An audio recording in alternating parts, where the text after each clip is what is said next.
Si hay algo que tenemos en común todos los seres humanos, independientemente de nuestra cultura, nacionalidad, estilo de vida o educación, es la capacidad de sentir emociones, como sería el caso del miedo, terror, pánico, la ansiedad.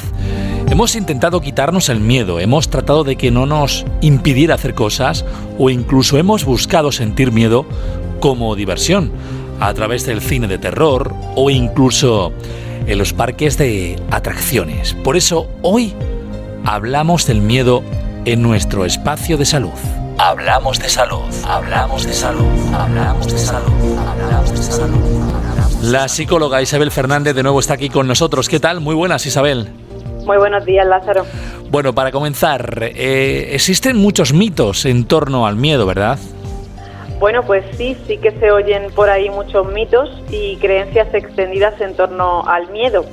Por ejemplo, ya sabéis que yo soy muy crítica en este sentido con los libros de autoayuda que han vendido esto de que es posible vivir sin miedo. De hecho, hay algún libro de autoayuda por ahí que se incluso llega a titular así, o que también nos han lanzado una idea distorsionada de que el miedo es algo malo que nos tenemos que quitar para llevar a cabo una vida con sentido, o incluso han llegado a vendernos que se puede eliminar.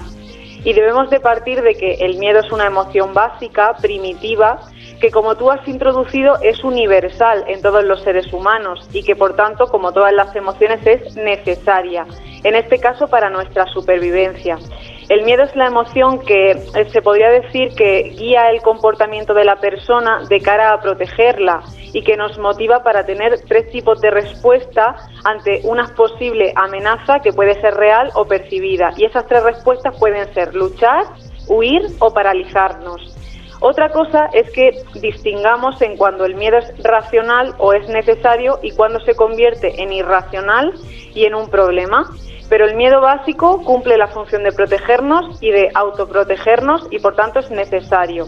Por ejemplo, imaginad que una persona que conduce no tuviera miedo, no tuviera esa emoción. Claro, cada vez que tuviera prisa, pisaría el acelerador de su coche y se expondría tanto a la amenaza más básica de morir en un accidente como a otras amenazas más de tipo secundario o propias de nuestra cultura, como es pues que se le rompa el vehículo o que le pongan una multa de tráfico. Así que desde ya debemos saber que el miedo es bueno tenerlo y que hay que distinguir entre cuando es necesario y cuando ya se convierte en irracional o desarrollamos un trastorno psicológico, que aquí ya sí que tendríamos que entrar a atenderlo.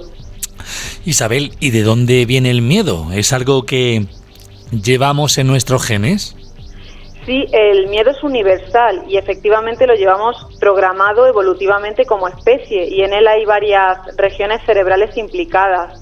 La que más papel tiene es una región que se llama amígdala, que no tiene nada que ver con las amígdalas que nos provocan amigdalitis con dolor de garganta, sino que es una región que está en el cerebro, que si veis una foto de un cerebro está aproximadamente en la parte más profunda, como si tenéis un melocotón y sería pues lo equivalente a la zona del hueso. Más o menos ahí estaría.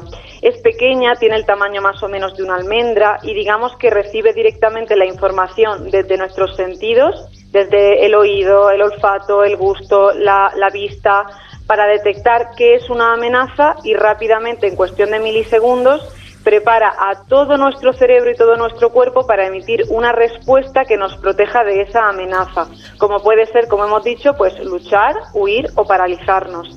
Esto hay que recalcar que se da en cuestión de milisegundos, es muy rápido y antes siquiera de que la persona se dé cuenta o sea consciente. Porque luego después de eso, esa información pasa a la corteza cerebral, que es la parte de afuera de nuestro cerebro, la que se ve, y ahí es cuando la persona toma conciencia de que ha habido realmente un peligro. Si no malentendido mal, ¿no? Realmente nuestro cerebro puede protegernos, entonces antes siquiera de que nos demos cuenta de que hay un peligro. Exactamente, antes de que la información llegue a esa corteza y podamos razonar ese peligro, nuestra amígdala ya ha desencadenado una respuesta para protegernos, con la finalidad de ser muy rápida y protegernos ante peligros inminentes. Por eso cuando, por ejemplo, estamos cocinando y, por ejemplo, pues tocamos sin querer la sartén, ¿no?, que está ardiendo en ese momento, automáticamente quitamos la mano antes siquiera de darnos cuenta. Hay como un movimiento reflejo que desencadena esa amígdala, por así decirlo. Y bueno, también decir que esa amígdala también almacena las memorias de miedo, siendo responsable de los recuerdos traumáticos, las fobias, los miedos aprendidos. Es decir, si hemos sufrido una amenaza en una determinada situación, por ejemplo, que yo sufra un ataque de pánico en un parque de atracciones, esa amígdala puede asociar la situación de las alturas de esa atracción a un peligro, de manera que en el futuro, cuando estemos en una situación igual o parecida, va a desencadenar la respuesta de miedo automáticamente antes incluso de que la persona llegue a ser consciente e incluso sin necesidad de que en ese momento haya realmente un peligro real. Por eso algunas personas sufren ataques de pánico en situaciones que no saben muy bien concretamente por qué les ha dado, y es necesario, pues a través luego del tratamiento psicológico, ver cómo se originó esa asociación entre el peligro y el miedo, o incluso romper la asociación para quitar la fobia y que remitan los ataques de pánico. Por cierto, ya has mencionado que el miedo puede servir para paralizarnos, que nos deja bloqueados. ¿Por qué se produce ese fenómeno? ¿Para qué nos puede servir cuando hay un peligro? Bueno, efectivamente una de las respuestas que motiva esa emoción de miedo es la parálisis, y es algo que llevamos programado evolutivamente por especie. ¿Para qué o qué sentido tendría, no? Pues digamos que aunque estemos en pleno siglo XXI, nuestro cerebro y nuestras emociones funcionan de un modo muy parecido a como lo hacían hace cientos de miles de años, cuando nuestra especie evolucionó hasta lo que somos ahora. Podría parecer que nuestro cerebro está algo obsoleto, aunque realmente no tanto. Claro, hace cientos de miles de años una amenaza posible podría ser pues un depredador, ¿no? Un animal que nos podía atacar, nos podía morder y nos podía matar. Con lo que una respuesta muy útil era quedarse paralizado, de manera que ese animal entienda que estamos muertos y ya no le interesa atacarnos y se va.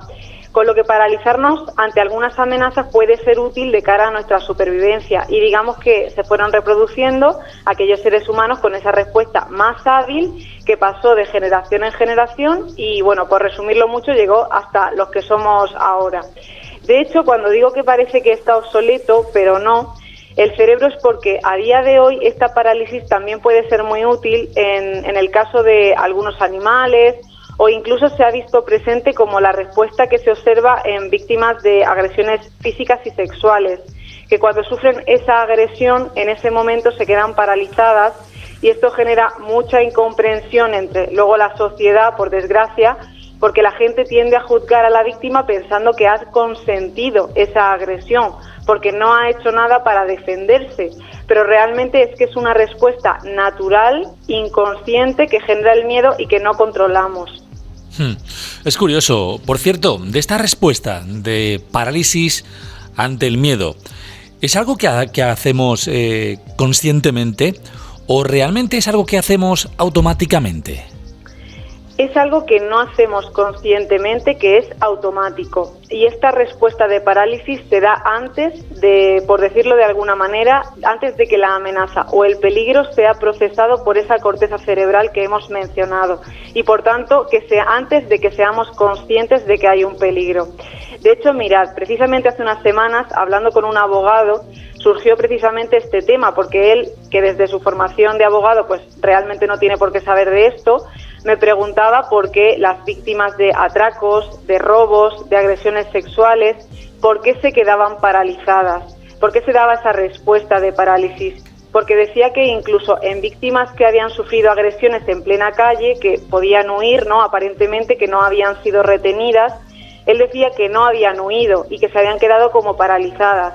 Y claro, para los abogados y los jueces este tipo de detalles son importantes porque ellos son los que piden las condenas a los agresores, ¿no?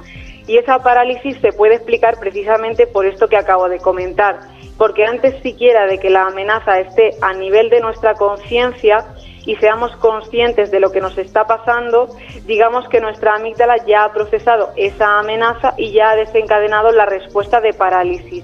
Y por tanto, si no tenemos estos conocimientos, podemos llegar incluso a culpabilizar a las víctimas de agresiones sexuales, físicas o del tipo que sea, pensando que consintieron esas agresiones cuando en realidad esas personas no eligen cómo responden, sino que es algo que surge automáticamente por supervivencia y que lo llevamos genéticamente programado. Y bueno, que hay que partir de que ante una agresión la única persona culpable es quien agrede, el agresor siempre. Por cierto, una cuestión que puede estar relacionada, eso es lo que creo, Isabel. ¿Qué diferencia hay entre el miedo y la ansiedad?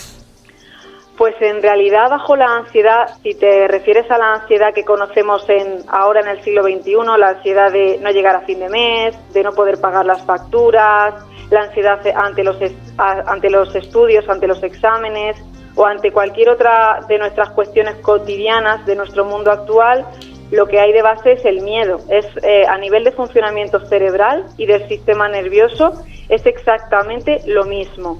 Se produce el mismo proceso, porque el cerebro no distingue entre cuando es un león que me va a comer que cuando voy a suspender un examen, con lo que se produce en nuestro sistema nervioso es una respuesta similar, por no decir la misma.